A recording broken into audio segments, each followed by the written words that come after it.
Hey, so let's start things off with 0 week. And I wish I liked these games, but I really don't. But I am happy to have some college football. I mean, there's some intriguing ones out there. Just what does it mean for you, for your gig now? We actually have games to talk about. I'm so happy. I'm tired. I'm tired of the off season. I'm tired of talking to more attorneys every week than I do coaches. I'm tired of having to be bogged down with legalese. I'm tired of reading pages, dozens of pages of legal documents. As important as all that has been, the NIL, the House settlement, playoff formats, it's important, and I do enjoy it at times. I'm finally happy that we're going to get to a season where we get to tell the stories of players doing amazing things on the field and being able to share their journey with readers and viewers. That's what this is all about. Young people doing amazing things that only about 1% or less of the world is athletically capable of doing. Brandon, what about when we didn't have transfer portal or college football expansion playoffs and conference realignment? What about those off seasons? Remember, there was a time where we had to fill content all off season for 8 to 9 months, and there wasn't anything going on. Yeah, and even then, I remember it was almost like you're trying to drum up storylines by going to spring meetings at some of these conferences. I mean, I was sharing stories earlier this summer with some folks I was traveling around. It's like, I remember, like, I think less than 10 years ago, Steve Spurrier stepping out of a meeting room at SEC spring meetings and saying, he goes, "Hey, I proposed that in there that we should give a cut of our checks as head coaches to the players." And it was all like, everybody was like, "Oh my God, what an idea. That'll never happen. Players getting paid any amount of money, let alone a portion of your check." And here we are a decade later. Steve Spurrier always ahead of his time. What do you think about where we are since the House settlement, like, was it 6 weeks into it, whatever it's been, and some of the hiccups, roadblocks we've seen? What do you think so far? Not unexpected. I mean, any new system that's going to be put in place is going to have growing pains. Yes, of course. We know that. But also, you're going to hear stories about some schools trying to find ways to maneuver around the rules and stretch the rules. We're still in the early days of all that. I'm not too concerned about it as much as a lot of the other administrators are out there. I think a lot of administrators, even at the big schools, are mostly being motivated by the fear of, do I have enough money?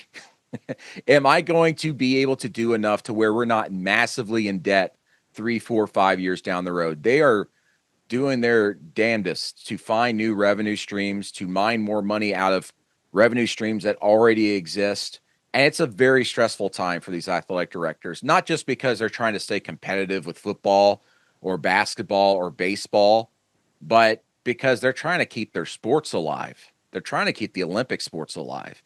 And I did a series this summer about the future of college athletics, like what's everything going to look like in 10 years? And every single one of them are concerned about Olympic sports being cut. I mean, we've already seen across the Division I landscape, at least 37, I believe it might be more now, at least 37 Olympic sports have already been cut, deleted off the books. They're gone from schools. And that number is only going to increase, especially among the smaller schools. But power conference schools are not going to be immune to that. They just aren't. And I think recent history shows us that that's going to be the case, because remember, during the pandemic year in 2020, you had schools just going, we're dropping these programs for right now, including Stanford, where they have all the money in the world with their endowment. You're going to see some very difficult decisions be made. And there's a lot of ideas out there of ways to save this. A lot of them, though, are political. And in the political landscape, it is so freaking difficult to find a way that gets everybody on board. Talking to Brandon Marcello here on TexAgs Live. All right, Brandon, let's talk about what it could look like for football in 10 years. If you were to, what do you think? Because, I mean, the last 4 years are completely different, right? And every year there's a new wrinkle. So what does it look like in 10 years? I'm of the belief that there will be a quote-unquote break off of some sort. What that'll look like, I'm not so sold on the idea that it'll be a super league. I think it's probably going to look pretty similar to what it looks like right now. It's just that because of the lessons that we'll probably be learning with this new College Sports Commission, that's going to be a little bit faster and more nimble in the governance process. So, for example, We just saw the Michigan sign stealing scandal finally get settled after 2 years, right? And they didn't get a postseason ban.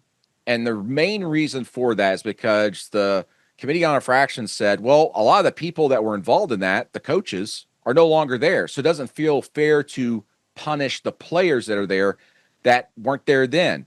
But under the new CSC, if they're acting faster, say you get that investigation done in 6 months, a lot of those people might still be there. So you might be seeing some harsher penalties and things like that. So I'm saying all that to say this. The CSC model, the hope is, the belief is, it's that it's going to be a much better model governance-wise than what we see with the NCAA, because it's going to be smaller, it's dealing with a smaller number of schools, and they're going to be able to act faster. And if that's the case, and they notice that they can be more nimble, get things done faster, but also be able to tweak things faster and get everybody on board, why can't the CSC blossom into something that oversees just football, and you break away with that, the FBS conferences, maybe not all of them, but probably maybe all of them, most of them, break off, find a way to make more money through television revenue, find a way to do more flexible scheduling among all the conferences, and be able to make more money, but also give us a product that we're accustomed to seeing. Don't shrink everything down, because the fear is that we're just going to go into a playoff future here now that is limited only to about a third of all power conference teams and a select 2 or 3 group of 6 schools. And I don't think anybody wants to see that. No one wants to see the same 8 schools winning the national championship every year. And I think that's become very clear to me over the last several months, but especially, and I don't know if we're going to discuss this, but when news leaked that the Big Ten was thinking up these ideas of a 2018 playoff, I've got a story coming out later today where the reaction's mostly been just completely negative. Like, well, what the hell are we doing? We can't do that. Even among some of the power conference people, it's like, we can't just shrink this thing completely down where, as I mentioned, like a third of the power conference teams are in the playoff every year. Like, what are we doing? What's that do to the regular season? And for that matter, does that not pretty much kill the bowl system altogether and limit opportunities for others outside the power conferences? The reaction's been pretty negative on the negative end, and at best it's mixed among some athletic administrators. But again, the key here is that the Big Ten and the SEC hold the power with this. And I was surprised to hear that based off my surveying, there are several SEC administrators that like the idea. Really? Yes, I was surprised by that. But there are also several that are vehemently against it, that don't want it. And with this being pitched in the 11th hour here, they have to make a decision by December 1st. There is so much logistically they have to get in place just to even kind of go, all right, let's vet this out. Then let's seriously consider it. And then let's take a vote for it. Can you do that between now and November 30th? I don't see how. How do you get ESPN on board with this? How do you get ESPN, which owns and runs 17 of the 30 non-CFP games? They own and run over half of the bowl games. How do you get them on board with, hey, get rid of your bowl games, give us more money for an expanded CFP? Why would ESPN do that? I don't know. I'm not a businessman. I'm not a TV executive, but that's the feedback I've been getting from industry sources, TV executives I've spoken to, and athletic administrators.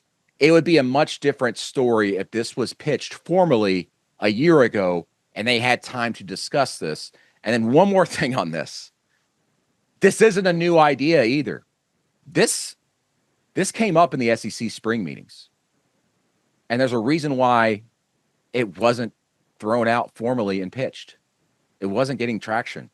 So in a lot of ways, I think this, but also the people I've spoken to, and this is what has steered my thinking on it, because they're the ones who know. They believe that this is a negotiation tactic by the Big Ten to get everybody on board with their 16-team idea with 4 automatic qualifiers for itself and the SEC. Again, it's taking a page completely out of the book of business negotiations. Give them one extreme if they're not agreeing with what you want, and then get them down back to what you really, really want, which is that 16-team format with multiple automatic qualifiers. This is fascinating. And when does that story come out? Later on today? Yeah, it should be out. I turned it into my editor about 30 minutes ago. Okay. Brandon, before I let you go, let me just, last time we spoke, you felt pretty good about the direction of Texas A&M. Interestingly, I feel like all of us in the media, as SEC media days and Big Ten media days start happening, we start really formulating almost not new opinions, but strengthening certain opinions. So since then to now, where are you on A&M? Are you stronger on them? Are you still thinking, where are you? Still strong. Here are my concerns, just based off talking to people around A&M. Defensive tackle, the middle of the defense, I'm a little bit concerned about after hearing about things happening in practice. The interior of the offensive line looks really good from what I'm hearing, which is going to be great for Moss to be able to run the ball as great as he does anyway. And Marcel Reed developing as a passer, I mean, it's always been a big thing. That offense is going to be more explosive this year. That's my belief. That's what I believe. But I'm starting to get a little bit concerned about the middle of the defense. We won't know until we know, right? Until we actually get in games or whatever. But from what I'm hearing, that's like my one thing I went, wasn't quite expecting to hear as negative things about the defensive tackle, middle of the defense situation. But the offense certainly looks like it's going to be more explosive. And I think the receiver core is especially underrated just because of what they added and then the emergence of Bethel Roman. From what I'm hearing, the reports out of there, that's a very nice development for that offense.